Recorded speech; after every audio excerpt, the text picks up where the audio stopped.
Hi guys, and welcome to another great episode of Khaled Sky. Today we have a very special individual with us. His name is Roderick Fransman, straight from Worcester, but he now lives in Sea Point, where he stays, works, and plays his football. Hi Roderick, can you introduce yourself to the guys, please? Good afternoon, everybody.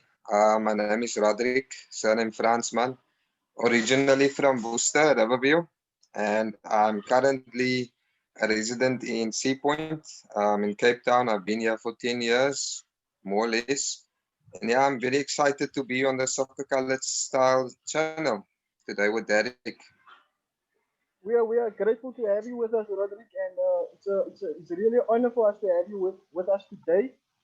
As you know, we've been struggling Thank to you. get a hold of each other and to make this happen, but eventually now it's happening. So, Roderick, man, first things first, tell me all about Roderick Fransman. What is he all about? What is his love? What is his passion? What does he love for?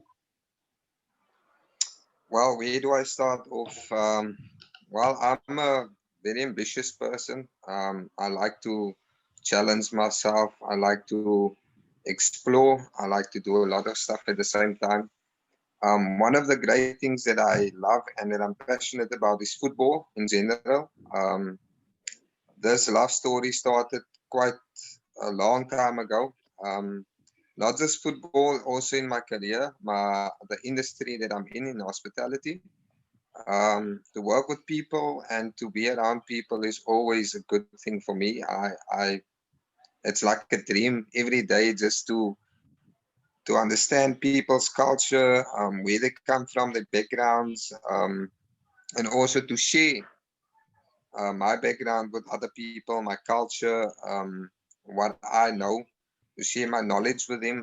So yeah, that's basically most of the things that I'm super passionate about and things that I love.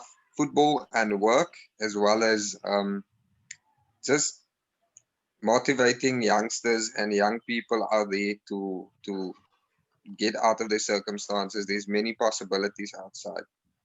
So yeah. Good man. Listen, Roderick. On that point, where did your love for football start? When were you first introduced to football? And also, which was the first team that you played for as a youngster? Well, for me, football started.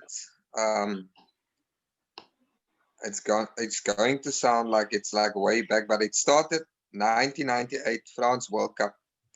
So me and my two cousins, we were watching the game of football, our first World Cup actually. We were still youngsters. I think I was probably 9 or 10 or something like that. And we I just fell in love with the game of football as a young boy playing rugby at school at that time. I discovered, but look, football is more, it's more compact and it's much more difficult just playing with your legs and just using your legs. And we started playing football on the streets, everywhere we possibly could play. Any playground, we played football.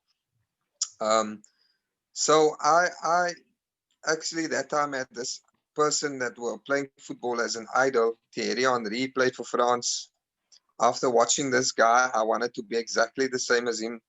I saw him as my idol. I thought, if this guy can play that good, that means I can do the same thing. And I just started playing football when I was, I think, 13 or 14.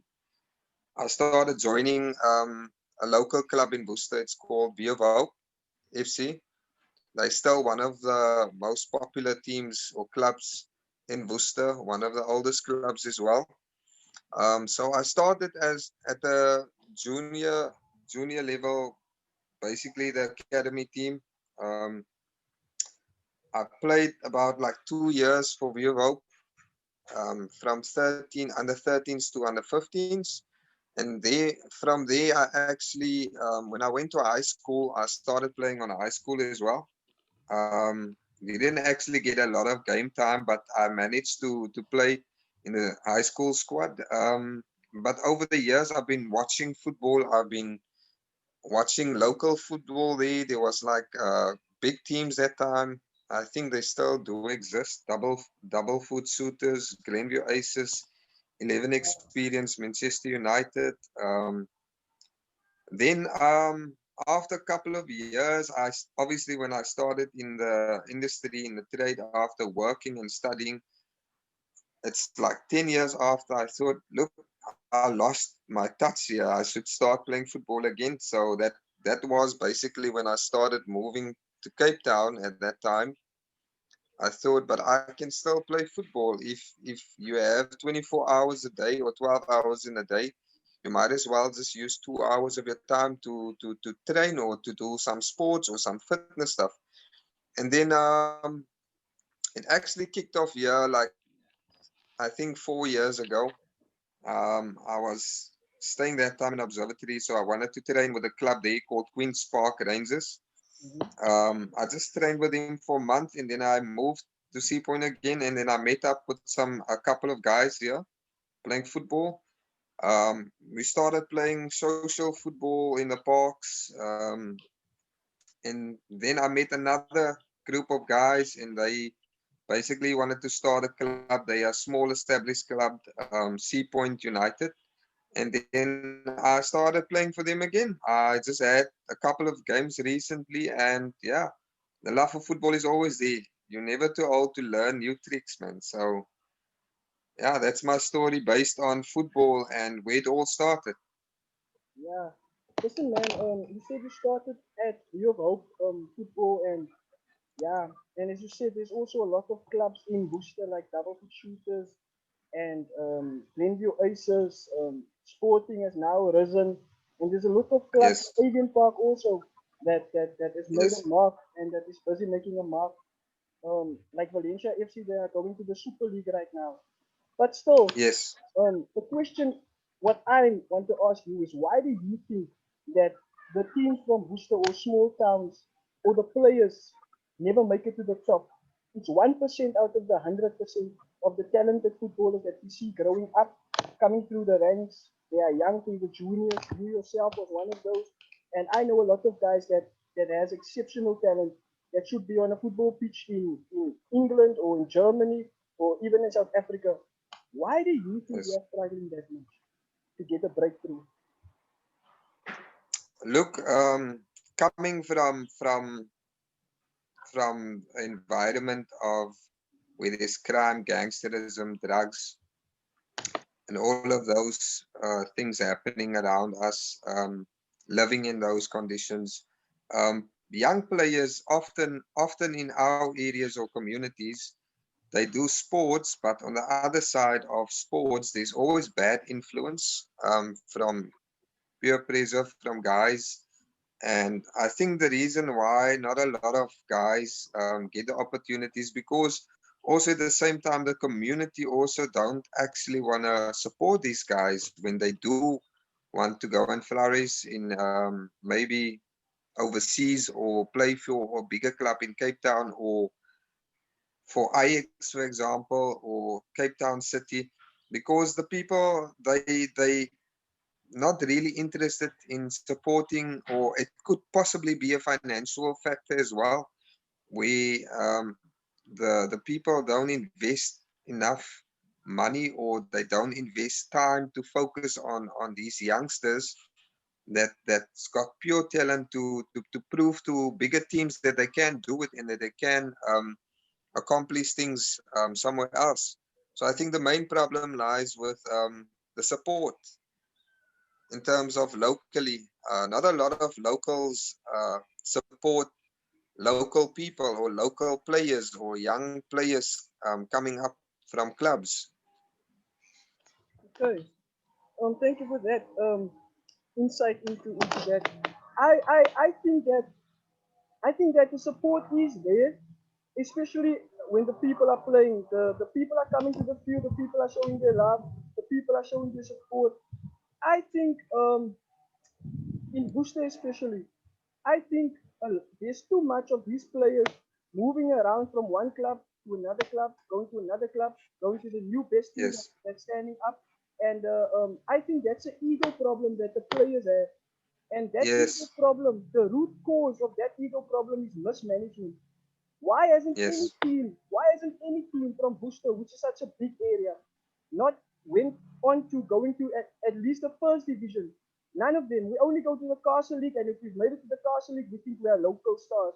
We know a lot of them. I know a lot of them. Guys that talk about the Yes. Castle League, but they were there 15 years back. What do you Uh, say about that? About the mismanagement um, of the club? based on that, coming from a football play, that's why I still love the club that I played for in Worcester Hope, whether they are in whatever league.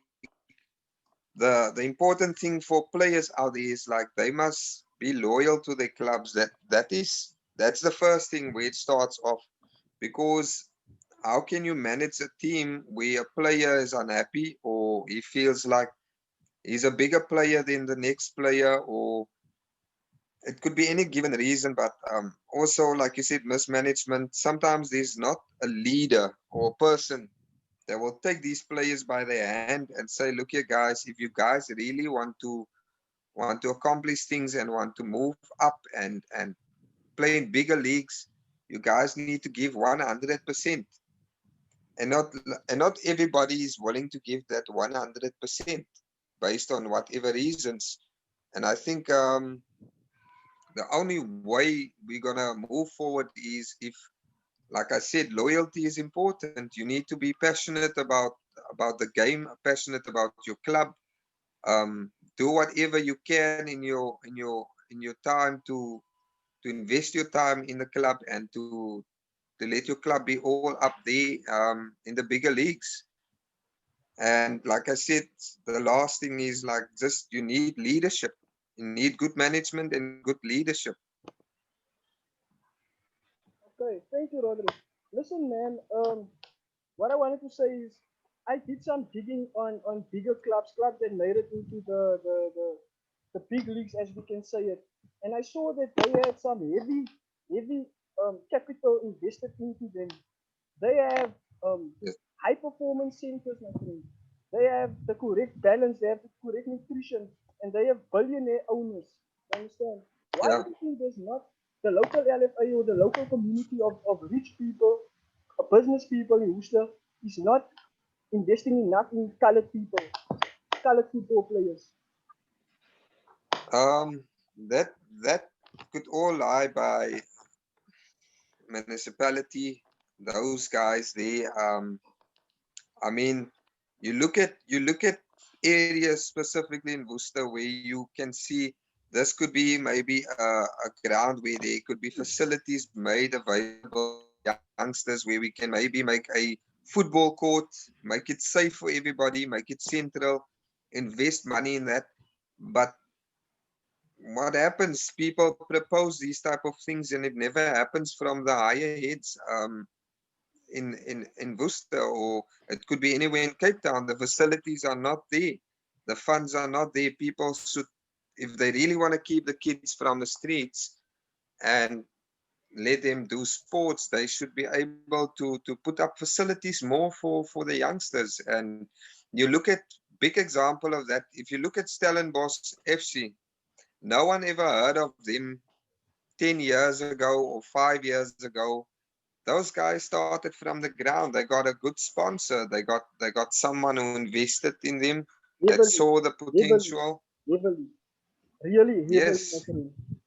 they have junior ranks, they have academies, they've got facilities now, because everybody saw the vision, everybody saw what the club wants and what they're looking, what is the 10-year plan from now. And now they're playing in the National League, in the PSL, and it's becoming better and better. They even now on top of the log, I think, I'm not too sure, but they are in the top 5 clubs. I mean, that's Stellenbosch FC. That could Yeah, easily be Worcester FC or Worcester United or yeah, Glenview Aces or any club whatsoever around us.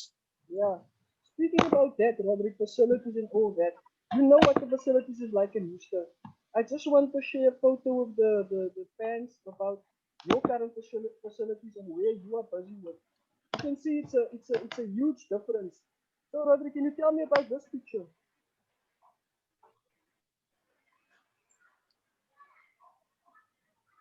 Oh yes. um, That's by the Cape Town Stadium.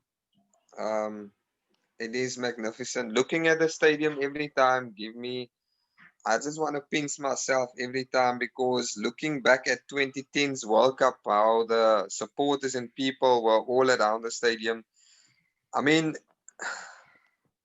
if you can look after something, then it will always be in good condition. That's basically, we were just a couple of friends as we usually just play social games. It is right in front of the stadium. There's a little field where we practice and play. We normally play at Greenpoint Park. Um, there's a couple of groups that play football there. Um, it's always nice, man, to be in an environment where you know you are open and you're free to do whatever you require to do to play football. Um, if only we could have this available for. I mean, I've been in Worcester. I've seen areas where there's football courts and stuff, but the maintenance of it, the people are breaking down the facilities. People are stealing stuff from the facilities. I mean, if we can just contain that and maintain it, I'm sure it will become better. And the facilities where we currently playing and even when we play games is in Hout Bay. There's a nice artificial pitch there, and the guys are really looking after it. And yeah, anything is possible if you can just find a field where you can set up a whole soccer court. Yeah. Listen, Roderick, man, speaking about that, I tend to see that once government comes, government puts up something for us. I've especially seen it in Worcester and surrounding areas. Um, it's not even a year or two, then everything is broken down. The poles are out, the nets are out. Everything it looks like in shambles. Why aren't we appreciative Yes. of anything that we do? Why do colored people always have to mess up everything that they have, and afterwards they complain they're not getting opportunities? Why is that? I think statistically speaking, based on the high unemployment rate, especially with the younger people, the younger generation, there's not a lot of opportunities for everybody. Or it could be lack of education, it could be lack of funding, it could be lack of um, finding something to give to the young people to keep them busy. Not look, this new generation, if there's nothing available, then they will just continue and be like, look, there's no jobs for us, so we might as well just steal and take from someone else. And that's the big issue. It's all mindset. If everybody's mindset could just be on the same level in terms of what will work for us, what will take us forward, what will motivate us. And yeah, it's really a tough thing for this generation because this is a big problem. Unemployment is one of the bigger issues, and that actually allows the younger people to, like you said, break facilities, steal stuff, go into gangs, crime, and that alters the positive thing about having these things available for young people or schools, education, and those type of things. Yeah, because if government goes to those fields now, what will make them fix it up? What will make them give us bigger and better facilities if we can't even appreciate the small things that we get? I think we are really ungrateful. But apart from that, listen, man, this club that you're currently playing for, is there any special players there that you would like to mention that has special talents or has a story? Um, Apart from, there is a lot of our team members. They are from different countries, so you got like a lot of African um, guys playing in this club. The group that I play with, there's three guys that two of them, Majidi and I think Logan, they played for Ajax Academy, and then there's another guy who was picked for Ajax, but he decided to play for a local club. Um, but these guys, they come from different countries and they used to play for their clubs. respectively there in the countries.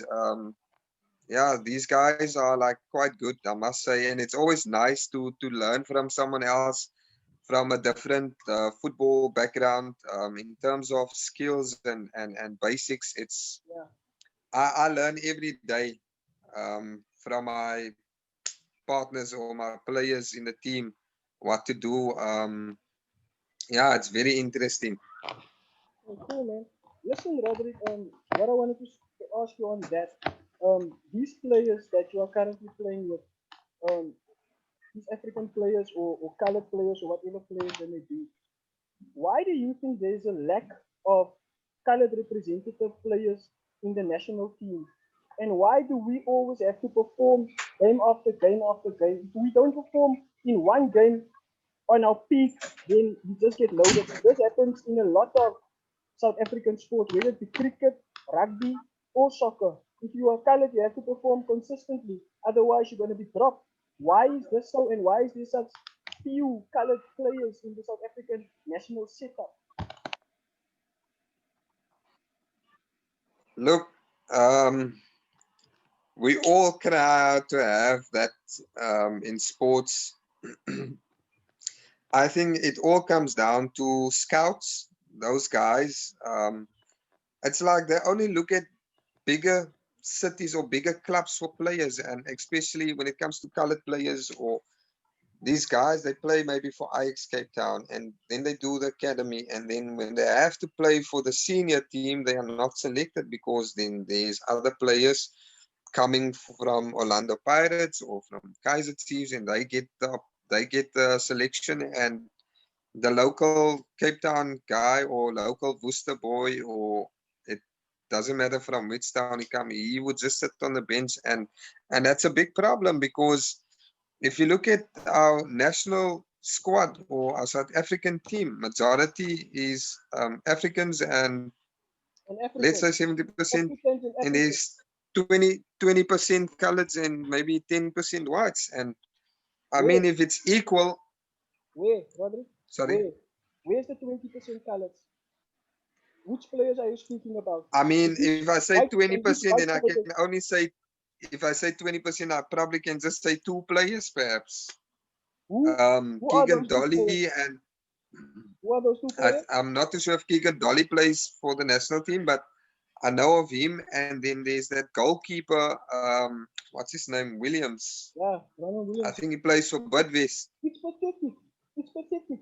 It's really those stats are Yeah, pathetic because it is. who's the team? Who are the teams that's currently in form, currently scoring the goals, currently making waves? It's Stellenbosch United, Cape Town FC. Yes, Why is Fagri Lekay yes, not there? Why is Kermit Erasmus not there? Why is Lyle Lekay yes, not there? Why is this guy Craig Martin not there? These boys from Stellenbosch, I this, understand. I understand these boys from Stellenbosch. It's their first season in the PSL. They still have to be watched. But yes. there are some quality players there. Why are there not enough colored players in the South African national team? I just think they're being overlooked, and it's all about being favored as you played in different clubs, or and that's the I can't really say because it's really it's a sensitive matter in terms of team selection, because you look at the rugby, you look at the cricket, it has evolved over the years. Yeah, There's been a equal thing of there's enough quota, players quote, from quote, different yeah, quote, races. the Yes, quote system. Yeah, yes, but in football it has been the same for about how many years now? 24 You years, barely see someone 24 years. you barely see someone striving to be the best player as a young colored boy or young colored man. Not happening. It has been tough, and that is the problem. We're being overlooked. People don't acknowledge the pure talent that we have, and what we can bring to the game. Yeah, and that is That's why yeah. You can that's continue. why it doesn't encourage you enough as a colored boy or colored man. When you play football, the only thing, that's why a lot of local players from Cape Town or Worcester, so they go play. If they get an offer from Europe or so, they go because they know there's no possibilities, no opportunities for them to even become a good player here locally in South Africa. Yeah, yeah. There's there's this young boy that's coming from Cape Flats. I can't get to his name now, but he plays for Borussia Dortmund now. He's 18 years old, I think. Ooh, that's nice. That's excellent news, man. Yes. Excellent news. But yeah, that's the main issue. We're being overlooked. But like I said, it's a sensitive matter. Um, not everybody's gonna agree on based on what is being said, but I just personally think people must just look more into players in our communities. Yeah. You know, Roderick, this is one of the reasons why hashtag Soccer Khaled Style was created. Hashtag Soccer Khaled Style was created to give the minority colored guys that's playing soccer a voice. It was created to give them a platform where they can show their skills to South Africa, to Cape Town, and to the rest of the world.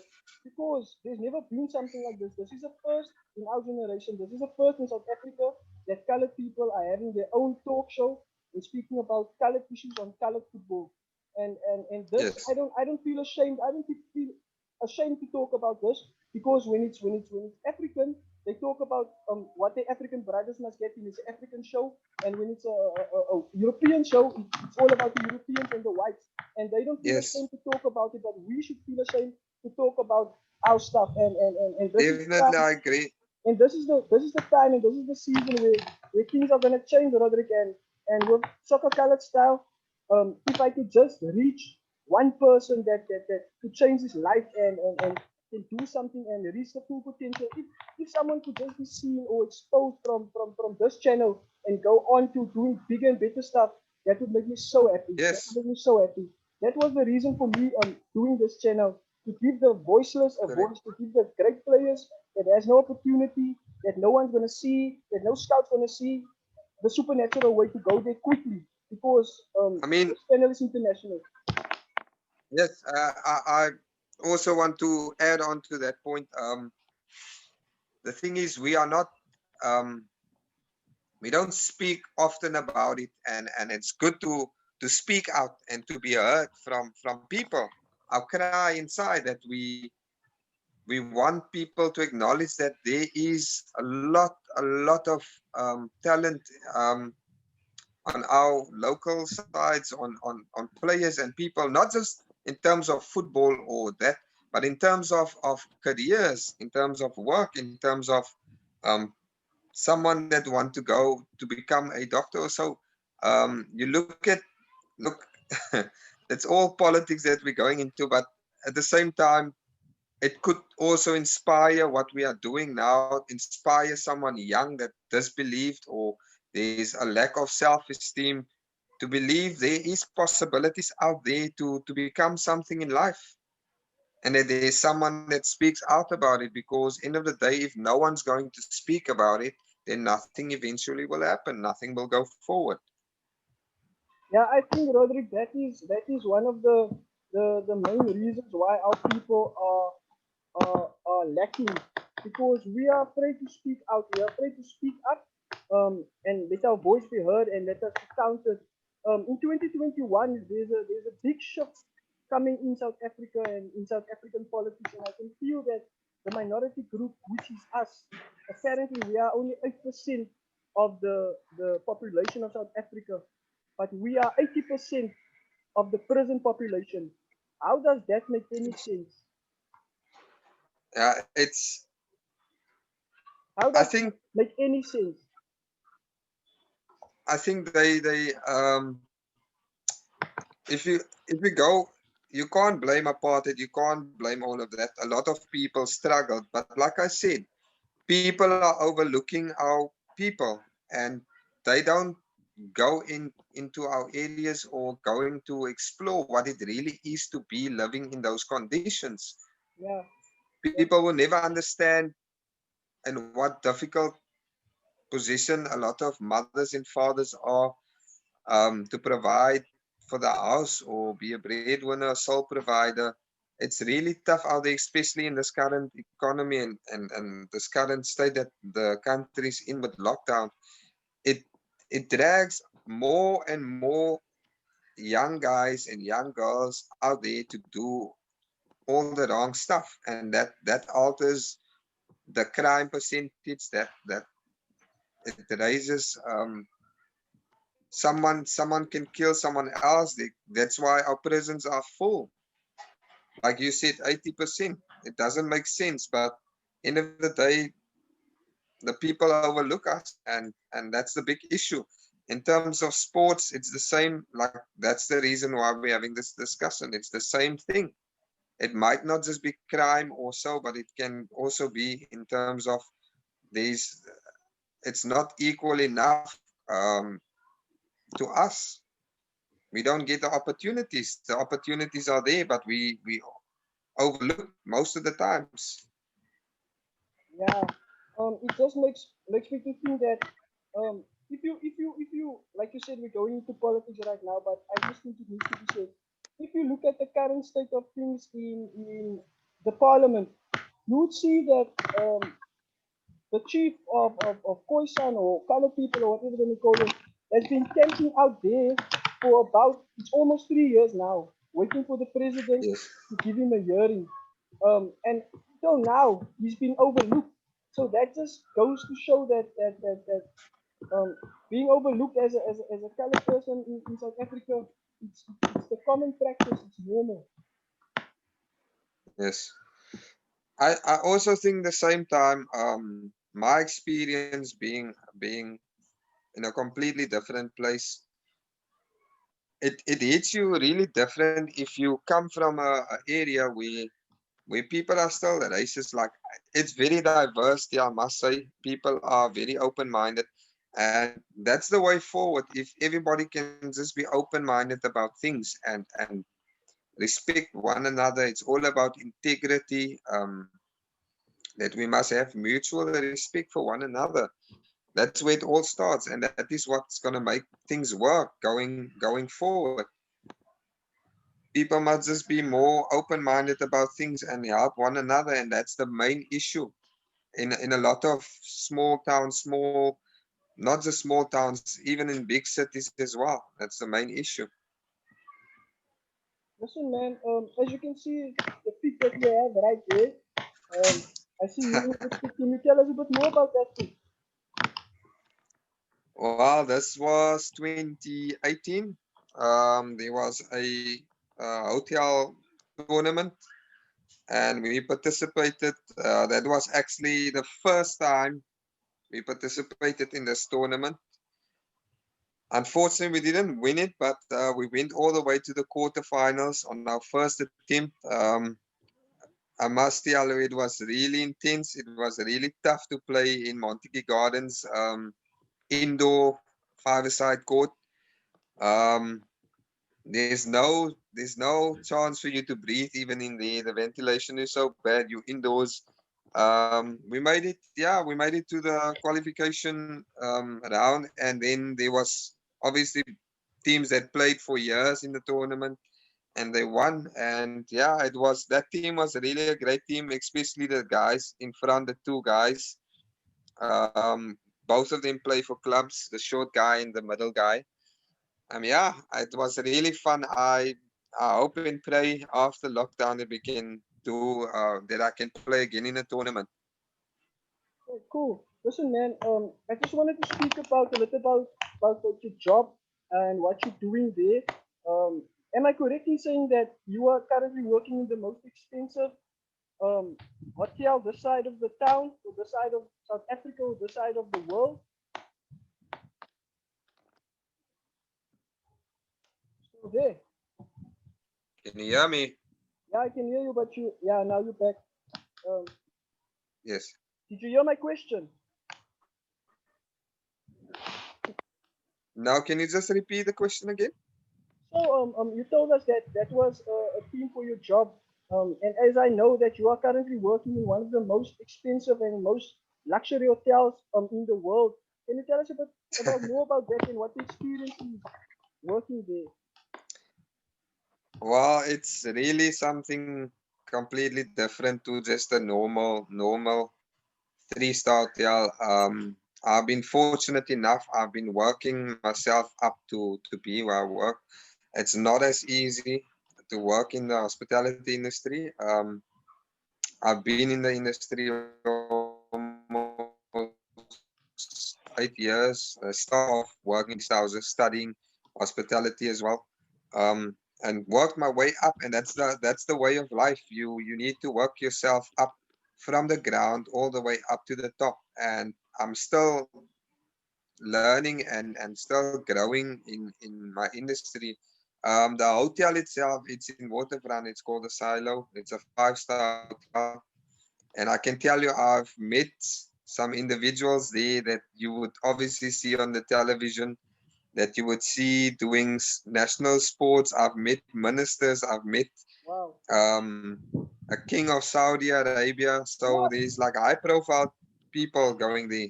So it's it it's just a matter of you need to be very professional. If you really go into this industry, you must have the heart to deal with everything, to deal with a customer that's very upset, and also you have to be very professional. So yeah, I've worked myself to this point where I can um, use my skills and my knowledge to lay it out there and just to do my job. But it's so fun working in hospitality. Oh man. Listen, Roderick, the one last question that I have for you right now, thank you for your time and thank you for being on the show. Just on COVID, Thank you. I know that COVID is a burning issue all over the world, all over the country, and I know COVID has also um, um, gotten to you and in your family and stuff like that. What is the message that you can give to the soccer color style people regarding COVID and observing protocol and the importance of observing protocol and staying alive? Well, we here to always sanitize, keep our mask on.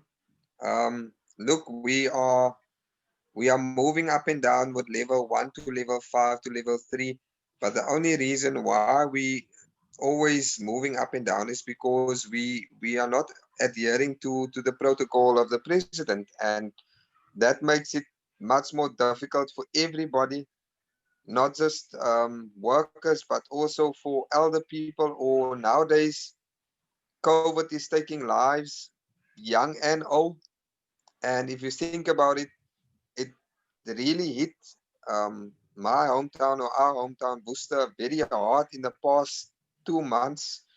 We've seen neighbors, we've seen family members dying of COVID, and a result of that is our negligence of not putting our mask on and not washing our hands or keeping our social distance. So I cry out to everybody just to abide with the rules and to just stay safe and keep our distance from one another. And in terms of gatherings, also, like, that's a big problem in a lot of uh, areas or places. People gather in big numbers, and that's where you contract, where you make contact with COVID. That could lead into going home and giving it to an elder person, and that loved one will eventually pass away. And yeah, it's not nice to lose loved ones. It will actually hurt more when it is within your family, but then it's too late. So rather be ready and be against it and fight it, and try your best of your ability to just abide with the rules. That's from my side. No, no, no. Thank you very much, Roderick, for that insight regarding COVID and the importance of doing the protocol and observing protocol and that sort of stuff. It's really, it's not a joke. There's some people it's out there Yes, thinking it's a joke. It's not a joke. People are really dying. People are really getting sick. And I just hope that with the vaccine, stuff will get back to normal. I know there's a lot of yes, different opinions regarding the vaccine, The I vaccine, have my yes. own opinion regarding the vaccine, but let's not go into that right now. Roderick, man, listen, I just want to thank you again for your time, and I'm gonna see you It's a an lot on this. absolute pleasure. We're gonna see you a lot on this show. We still have a lot to do. Yes, So we're gonna cover on Sunday a transfer window, the newest transfer rumors, and the players that has landed at each club already. And then also in the week we're gonna be previewing the Manchester United versus Arsenal, the big game, the big yes, game can't wait. for the end of the month. I can't wait. I can't So, wait for that game. But like I said, I'm super excited, and I'm very happy to be on this channel. I want to encourage a lot of guys also in Worcester who thinks they can also share their stories with us and share their stories with everybody out there, yeah, because that will just spark someone else also to come up with a story and to motivate someone else. Um, it might not just it could just be football, but it could also be a personal you can give your personal perspective of life and about your surroundings and your background as well. And I'm always open to share the knowledge I have and what I experienced in the past and so with everybody. So thank you so much, Derek, for the opportunity, and I'm looking forward for the next show. yeah, man, it's a pleasure. It's a pleasure. It's a really pleasure. So, man, keep safe. Stay safe. Keep your family safe. And yeah, we'll speak again on Sunday. This is hashtag Soccer Okay. Signing out.